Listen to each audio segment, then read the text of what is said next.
കയറിയ വീടുകൾക്ക് 10,000 രൂപ ധനസഹായമായിട്ട് അത് നൽകും. വെള്ളപ്പൊക്കമുണ്ടായി 2 ആഴ്ച കഴിഞ്ഞിട്ടും ദുരിതബാധിത കുടുംബങ്ങൾക്ക് പ്രഖ്യാപിച്ച 10,000 രൂപയുടെ ധനസഹായം നൽകാതെ സർക്കാർ.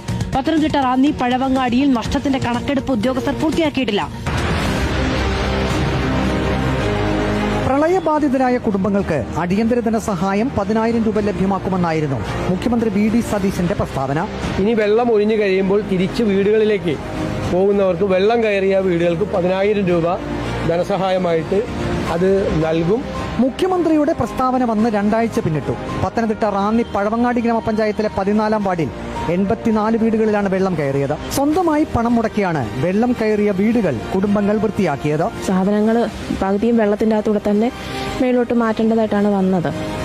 അതിൻ്റെതായിട്ടുള്ള നല്ല രീതിയിലുള്ള ബുദ്ധിമുട്ടുകൾ സംഭവിച്ചു. കുറേ സാധനങ്ങളൊക്കെ പോയി. സർക്കാർ പ്രഖ്യാപിച്ച ധനസഹായം എത്രയും വേഗം ലഭ്യമാക്കണമെന്ന് റാന്നിയിലെ വ്യാപാരികളും ആവശ്യപ്പെട്ടു. ഓണമായിരുന്നതുകൊണ്ട് മിക്ക കടകളിലും ധാരാളം സാധനങ്ങൾ ഇറക്കി വെച്ചിരുന്ന ഒരു സാഹചര്യമായിരുന്നു. അപ്പോൾ ആർക്കും മാറ്റാൻ പറ്റിയില്ല.